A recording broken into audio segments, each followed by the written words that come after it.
Ini fakta yang bikin kami merinding setelah ngerekam kondisi di Papua. Karena ada rentetan kekerasan senjata yang sampai newasin ibu hamil, dan mirisnya, kejahatan kemanusiaan ini juga berjalan beriringan dengan ngelakuin hal ini ke warga lokal. Hah?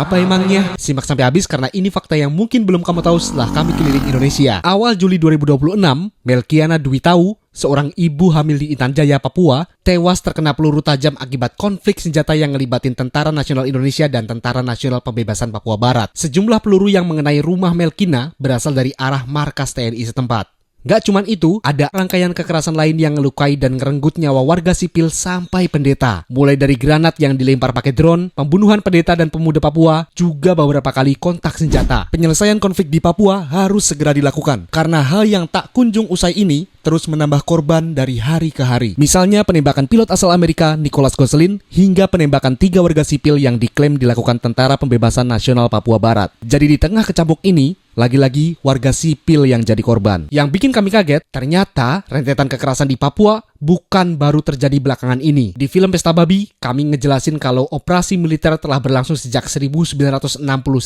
Operasi Wibawa dan Koteka menjadi yang paling berdarah, menelan hingga 4.789 jiwa. Hingga kini, ada lebih dari 120.000 warga Papua yang masih mengungsi akibat konflik bersenjata. Terus, apa sih akar masalah yang bikin tragedi kemanusiaan ini terus terjadi? Di scene terbaru kami menuliskan satu benang merah. Selama 65 tahun, pemerintah Indonesia cenderung pakai pendekatan militeristik buat membangun Papua dalam tanda kutip. Di saat yang sama, konflik juga dipicu oleh marginalisasi, diskriminasi, sampai kegagalan dalam pemenuhan hak dasar seperti pendidikan, kesehatan, dan ekonomi warga lokal. Lebih parahnya lagi, rentetan kekerasan ini berjalan seiring dengan proyek investasi yang merampas hutan dan tanah adat warga Papua sampai separah ini. Hah? Gimana emangnya? Follow akun ini dan mari lantangkan stop militerisasi dan eksploitasi alam di Papua.